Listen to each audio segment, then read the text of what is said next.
Welcome back to Part B of Topic 3 lecture. Here, we will discuss the last three learning objectives 5, 6, and 7.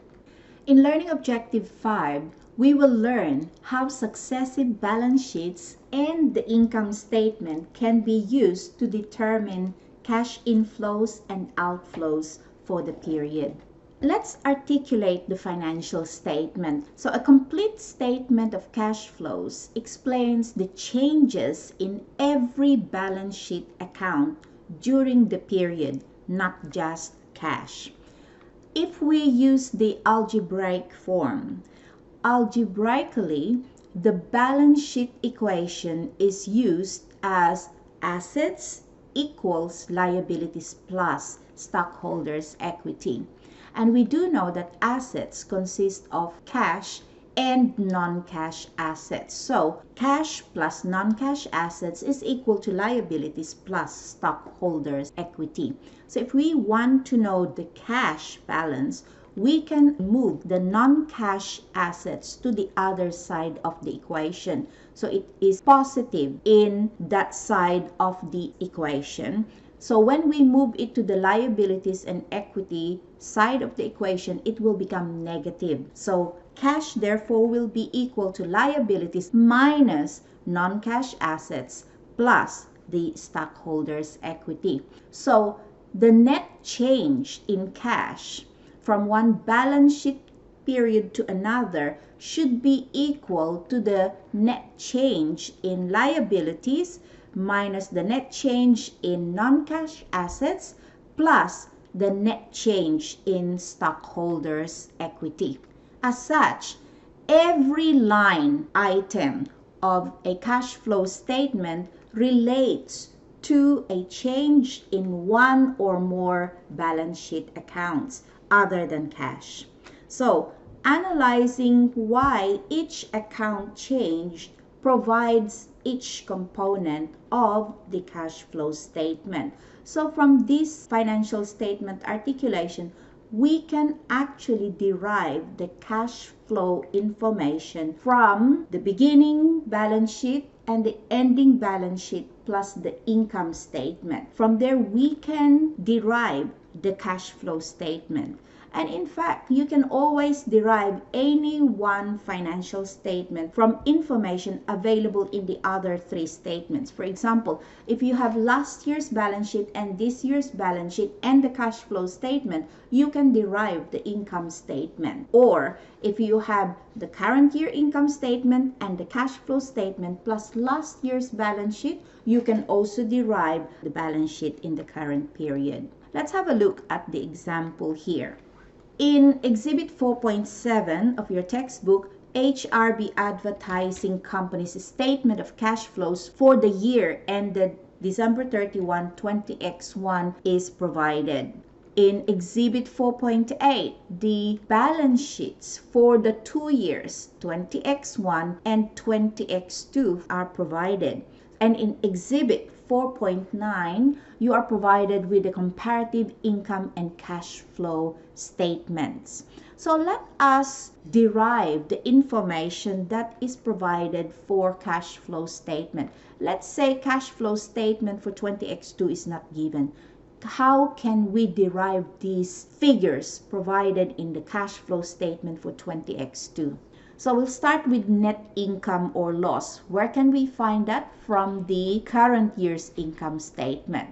From 20X2, the net income was 1,725. Depreciation, we'll get this also from the income statement, 3,250. Now let's go to the changes in current assets and liabilities.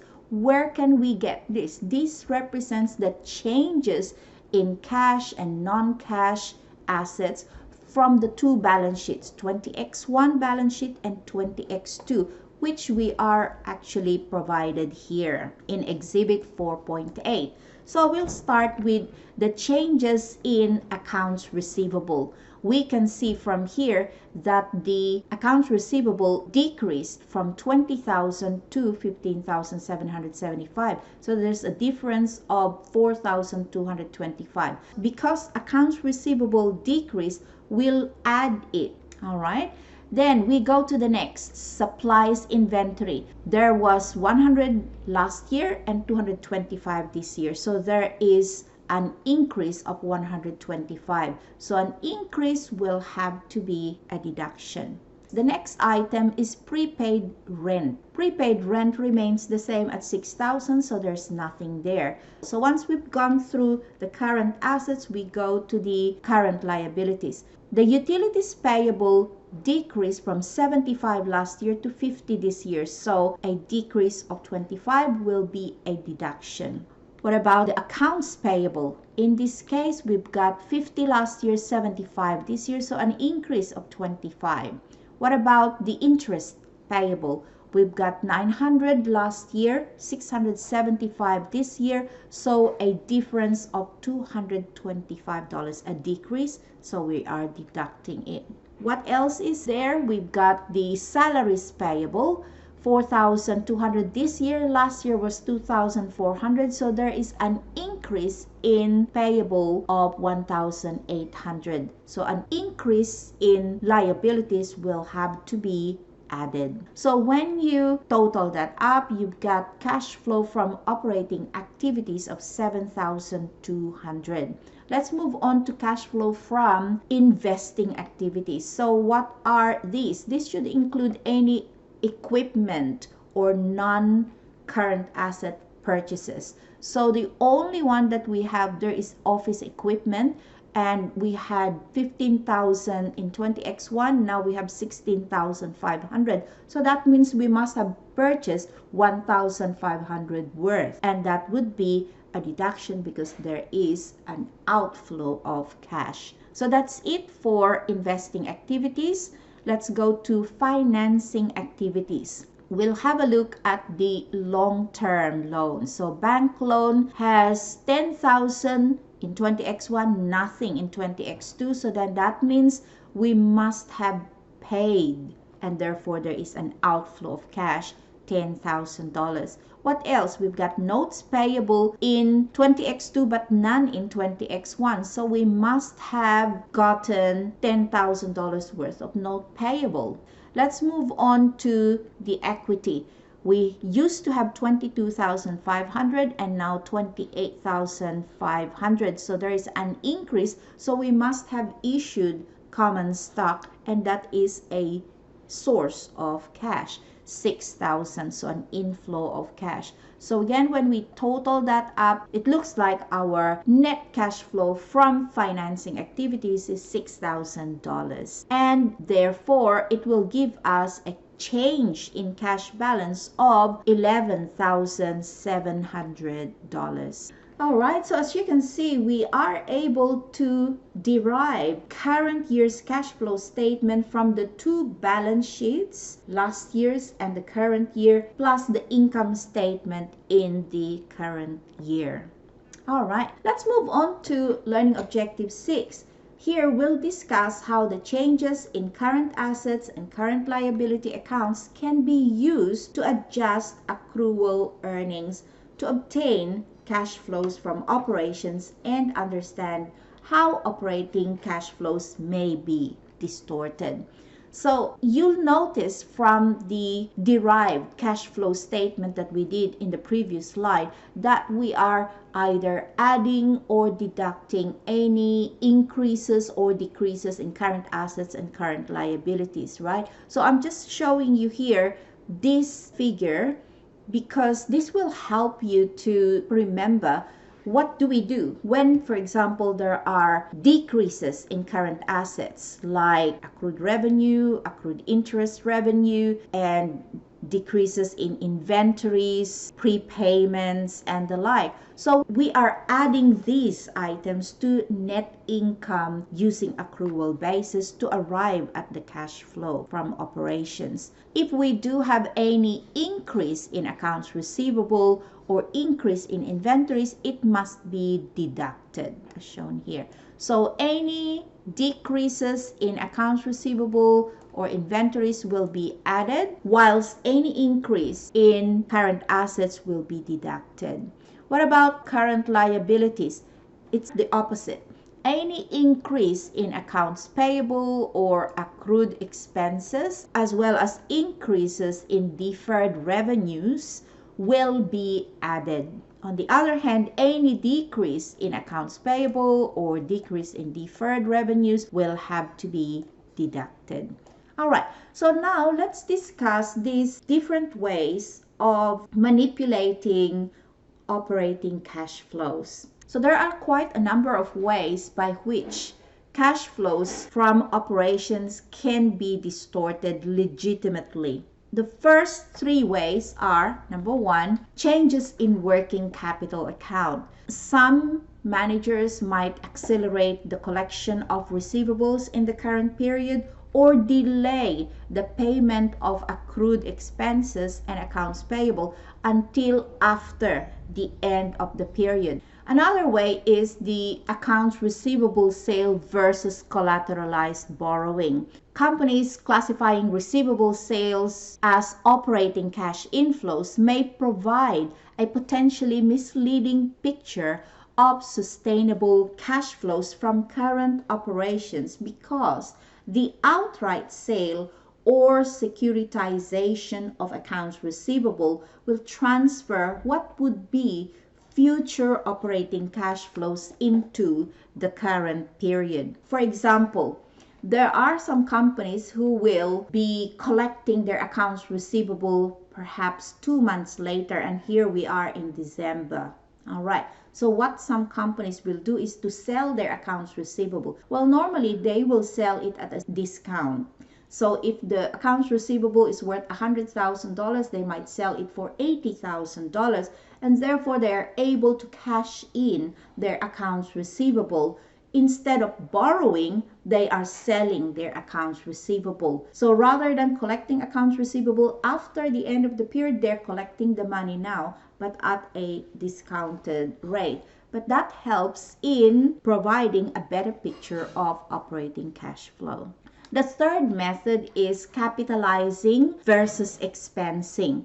So here, costs that should be expensed out might be recorded as assets. So that's why it's called capitalized. And this permanently boosts operating cash flow. Why is that? The amounts that are capitalized are later expensed via depreciation or amortization. So we know that amortization and depreciation are non-cash expenses, right? So these non-cash income statement deductions do not reduce cash flow from operations. So these are really quite cunning, legitimate devices to manipulate operating cash flows. All right, there are other examples of ways that operating cash flows may be distorted, and again, legitimately. One is software development costs. So computer software companies must expense all their research and development costs as they incur until they reach the technological feasibility stage. So some companies that would like to capitalize this research and development costs will put their threshold for technological feasibility lower. So they'll say, oh yeah, once we reach this, there is already the possibility that we are going to be able to make money from this research and development costs. We can already capitalize it instead of expensing it outright. One more way that is commonly used is finance versus operating lease. So even under the new standard that was effective since 2019, the reporting of lease payments on the cash flow statement still differ. An operating lease is just like rental, all right? A finance lease is just like you're still leasing the asset, but you have to capitalize it. It becomes a balance sheet item, whereas operating lease is a non-balance sheet item because it's just recorded as a lease expense. So under operating lease payment is classified as an operating cash flow. But under finance lease, the amount of lease payment attributable to the interest is an operating cash flow, whereas the amount that is attributable to the principal reduction will be classified as financing, because it's almost like buying the equipment or machinery or any fixed asset. So this again is used to manipulate the cash flow from operation, because they are able to transfer it from operating activities to financing activities when finance lease is used. And the last is this cash flow effect of stock-based compensation. So the main way in which operating cash flows can be misleading due to stock options is because the stock-based compensation expense, which can be thought of as a simultaneous operating and financing transaction, does not appear at all in the cash flow statement.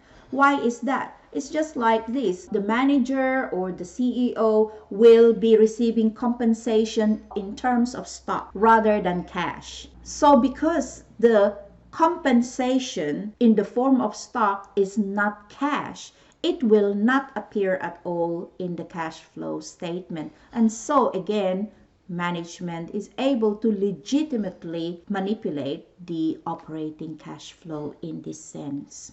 All right, so those are different ways of manipulating operating cash flows legitimately. Let's move on to learning objective 7. Here, we'll understand the subtle differences between IFRS and the US GAAP regarding where certain items are shown in the cash flow statement.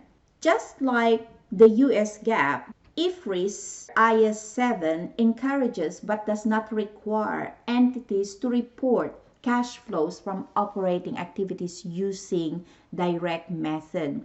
Why is that? It's believed that the direct method provide information that is not available under the indirect method. And we've seen that in previous slides, right? Now, both FASB and IASB tabled a proposal to mandate the use of the direct method for reporting operating cash flows, since most computer systems are not set up to efficiently process the requisite data. There are subtle differences between IFRS and US GAAP. One is how to report cash interest from investments. So under US GAAP, as what we've seen, it's reported as part of operating cash flows. Whereas under IFRS, IAS 7 allows the option to report these as cash flows from investing activities. Further differences between IFRS and US GAAP are provided in this slide. But first, remember that there's at least one thing in common. Like US GAAP, IFRS encourages but does not require the direct method. However, unlike US GAAP, IFRS firms using the direct method are not required to provide a reconciliation of net income to cash flows from operating activities. So this is one thing good with US GAAP. Remember that there are additional required disclosure for companies that use the indirect method, the provision of reconciliation of net income to cash flows from operating activities. IFRS do not require this.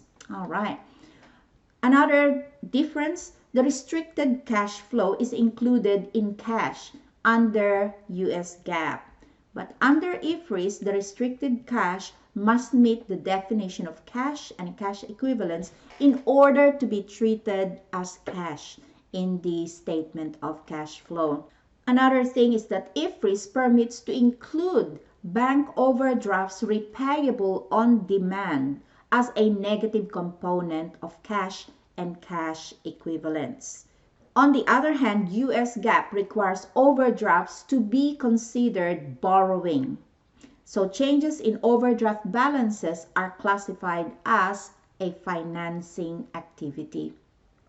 This table will provide you with the comparison between US GAAP and IFRS in terms of the treatment, for example, for interest and dividends received. US GAAP includes this in operating cash flow, but IFRS allows for it to be included either as operating or investing. Remember that IFRS is the one that is principles based, and so it allows for more choices. Interest paid is classified under GAAP as operating cash flow, but IFRS again provides the choice either operating or financing. For income taxes, US GAAP records this as part of operating cash flow, including the tax effects of investing and financing items.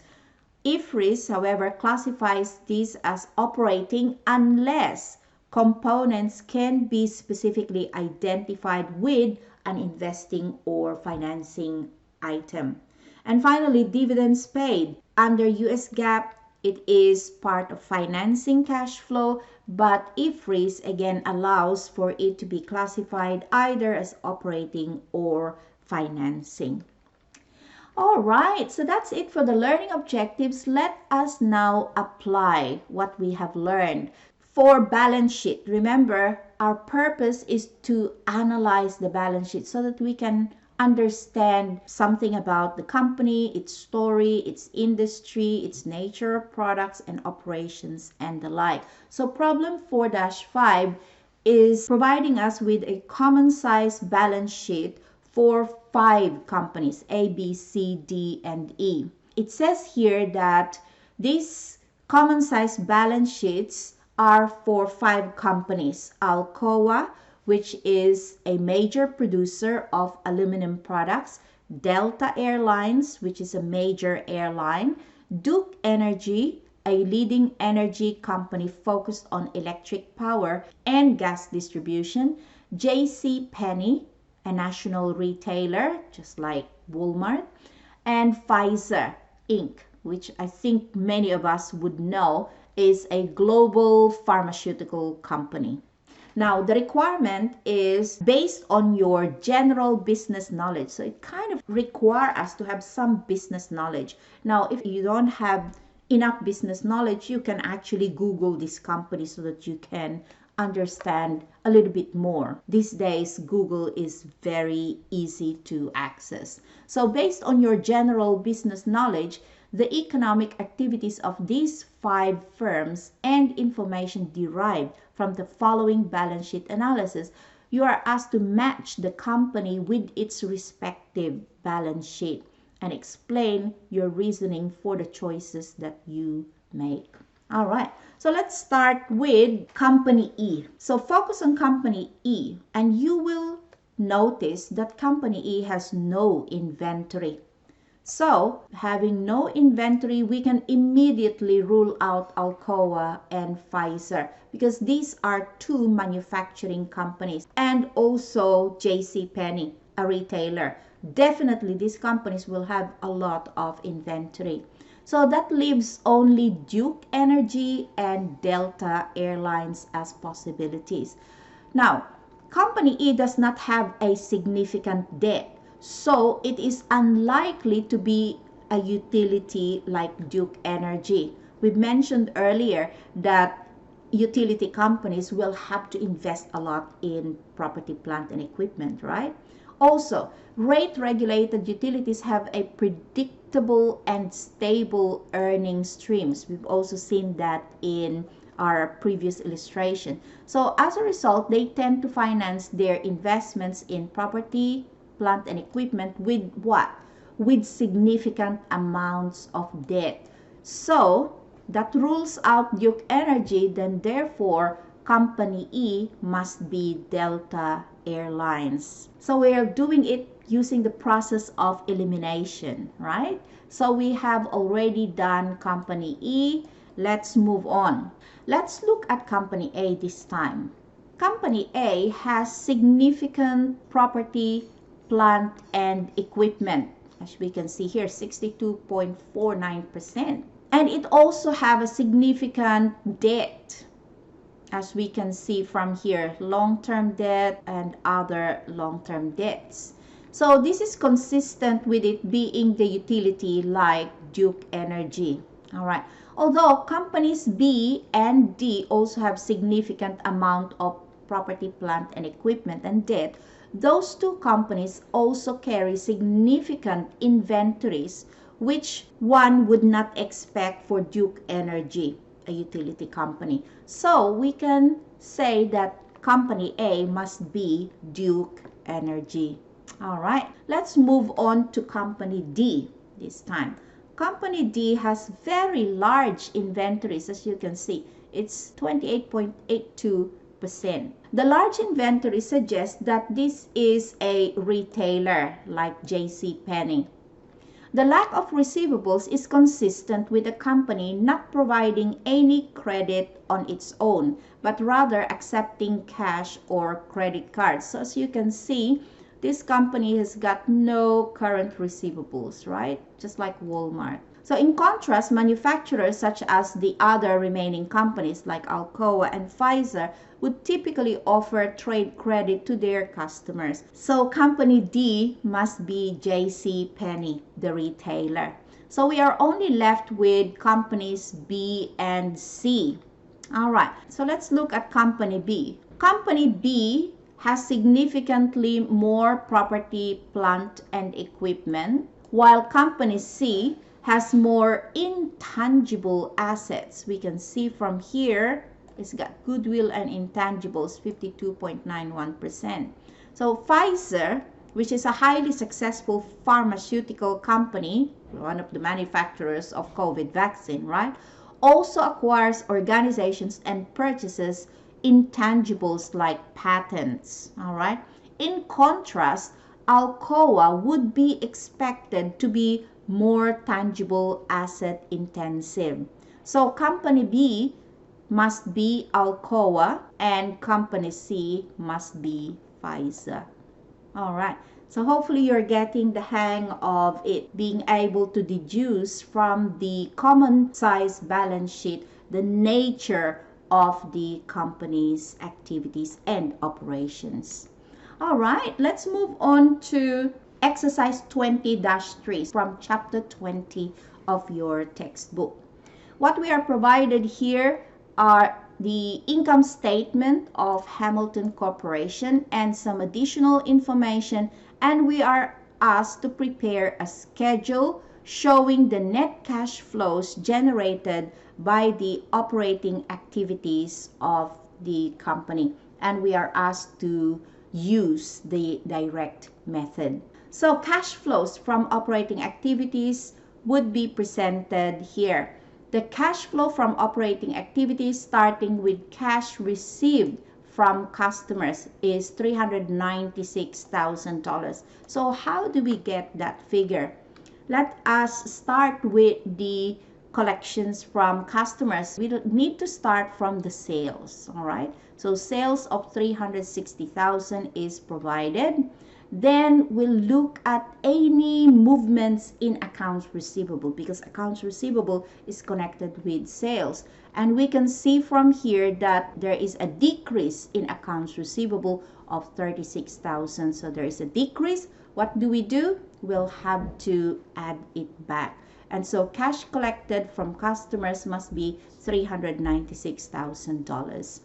Let's move on to cash paid to suppliers. We've calculated it to be $207,000, but where do we get those figures? We'll start from the purchases as provided in the income statement, $228,000. And what else will affect this?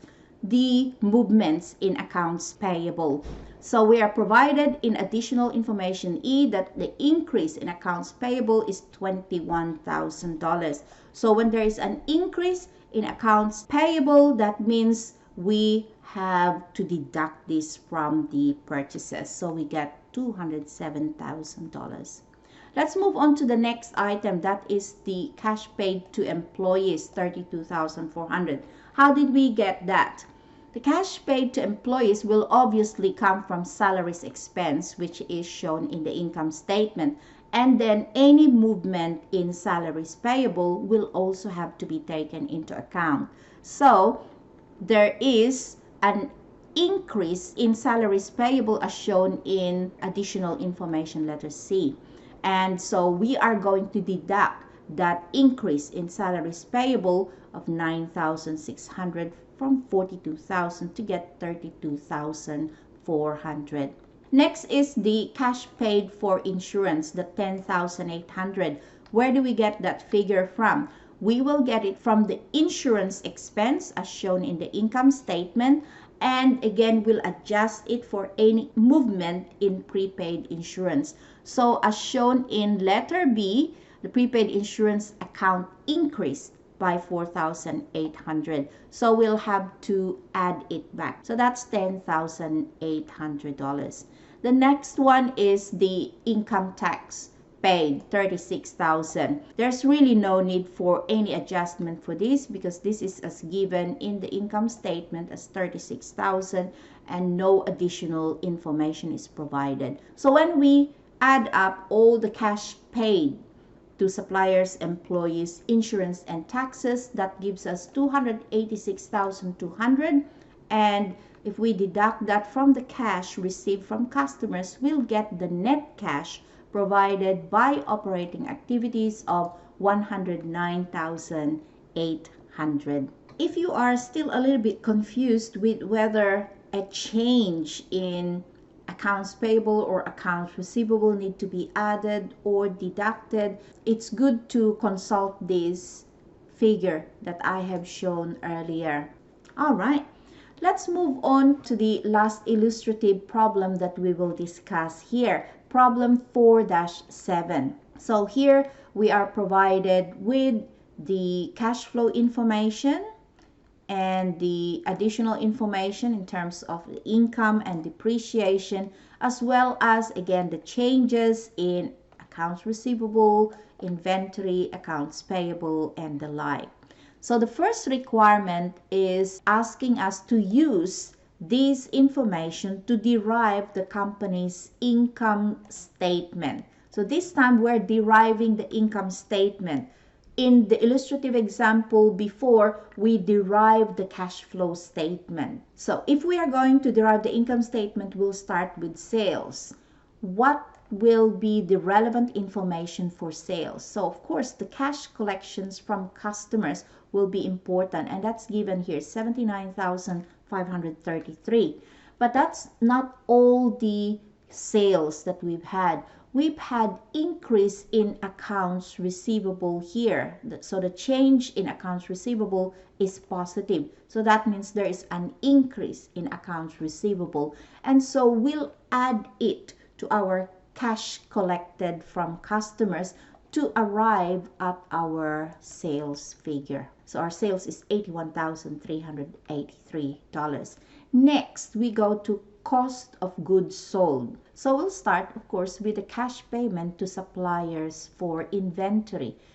64,097 is given there. So because this is COGS, it will be a reduction, right, an expense. But before we deduct the COGS from sales, we'll need to adjust this for what? For any movements in inventory and accounts payable. So let's look for change in inventory. It says here 5,299 and it is positive. So that means it's an increase in inventory. An increase in inventory should actually reduce our cost of goods sold. What else will be affecting this? The accounts payable. So here we have change in accounts payable. It's negative. So that means there is a decrease in accounts payable. So what should we do with that? We'll also add that to reduce the cost of goods sold. So negative $64,097 plus 5,299 plus 1,711, that would give us $57,087. And that's what we will deduct from our sales revenue to arrive at the gross profit of $24,296. Let's go to the selling and administrative expenses. What will be needed there is the cash payments for selling and administrative expenses of $12,536. Again, we'll deduct this because this is operating expense. Now, what will affect the cash payments for selling and administrative expenses? Well, if there are any change in accrued selling and administrative expenses, this will affect the selling and administrative expenses. And it says here there is an increase of $910. So this $910 increase in change in accrued selling and administrative expense should increase our selling and administrative expenses. So 12,536 plus 910 will give us 13,446. What else do we need? Well, we are told that depreciation is 6,380. So that's another operating expense that we'll need to include in our income statement. What about interest expense? We will consider the cash payments for interest. It's given here 1,548. And we also need to consider change in accrued interest payable. So it looks like the accrued interest payable decreased by $117. So that should decrease our interest expense. That should give us $1,431 in interest expense. So now we can deduct from our gross profit our selling and administrative expense, our depreciation and interest expense, and that would give us the income before tax of $3,039. Then we'll deduct the tax. So let's have a look at cash payments for income tax. It's given at $980, but we also have change in taxes payable, a decrease of $342. So our income tax payment must have been the difference of $980 and $342, so that's $638. All right, so when we deduct that from income before tax, we will get the net income of $2,401. All right, so that's requirement 1. Let's go to requirement 2. Use the same information to compute Fishmaster's 20x1 cash flow from operating activities under the indirect method. That is, derive the cash flow from operating activities by making the necessary adjustments to the net income. So we'll start with the cash provided by operating activities from net income that we have shown here, 2,401. And then we will add or deduct non-cash components of the net income. So the first thing that we will add back is the depreciation, because depreciation is a non-cash expense. So that's 6,380 that we actually have already included here in the income statement will be added back.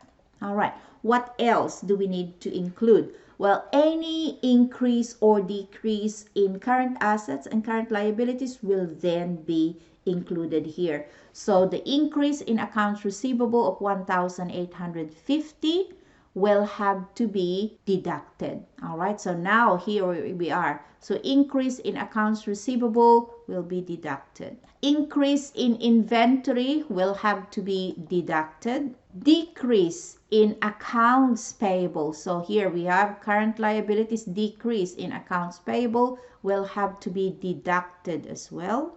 Increase in accrued selling and administrative expenses. So increase in accruals will have to be added. All right, 910 is added. And then decrease in income tax payable. So because this is a decrease in payable liability, it will have to be deducted.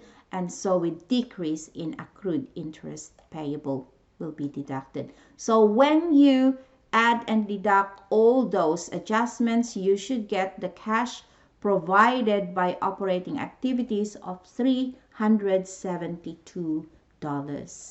All right. Finally, in requirement number 3, we are asked to provide a brief explanation for the difference observed between the net income and the cash provided by operating activities. So your explanation should go something like this. Net income is 2,401, whilst cash provided by operating activities is only $372. So there are several causes to this difference occurring.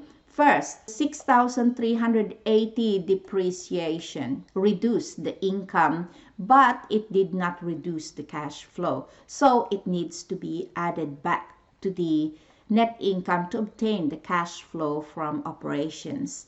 Therefore, net income before depreciation was 8,781.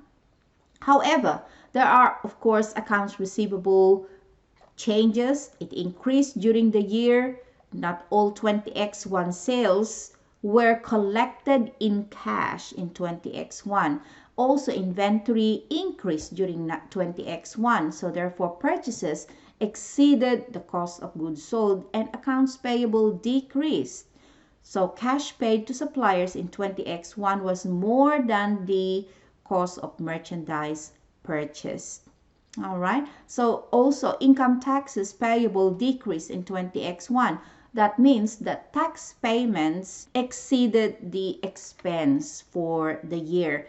And interest payable also decreased in 20X1. Therefore, interest payments exceeded the interest expense. So all of these items resulted in cash flow from operations being a lot lower than the net income that we have calculated using the accruals basis. So they actually more than offset the 910 increase in accrued selling and administrative expenses, which result from payments for the items that lags the costs incurred.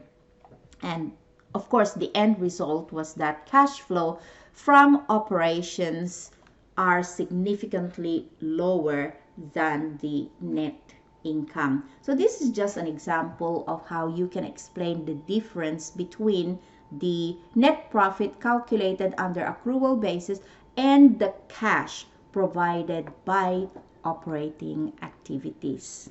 All right, well, that is it for topic 3. Before we end this session, I started with the concept of integrity and stretching the truth and all that. And so I'd like to end with this verse from the book of John, chapter 17, verse 17. It says, "Sanctify them by the truth. Your word is truth." This is taken from Jesus' words when he was praying for his disciples and when he's praying for everyone in the world. He asked God, his Father, to sanctify them, the disciples, and everyone, all of us, those people who will come after him. Sanctify them by the truth. Your word, the Bible, is truth. I like this quote that I have read from somewhere. It says, "Honesty is telling the truth to ourselves and to others.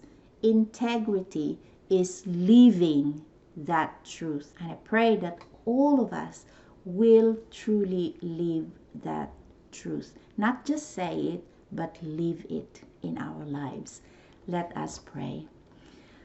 Our most gracious Heavenly Father, as we end this topic 3 lecture, once again, we would like to ask for your guidance. Help us to be truthful people so that we can be more like Jesus, as he's given us the example of being a man of integrity. Help us to exemplify, to manifest this truth and fairness and integrity in everything that we say, in everything that we think, and in everything that we do. We ask this in Jesus' mighty name. Amen. Well, this is it for topic 3. Don't forget to do your required activities, and I will be seeing you shortly. during our tutorial class. Bye-bye for now.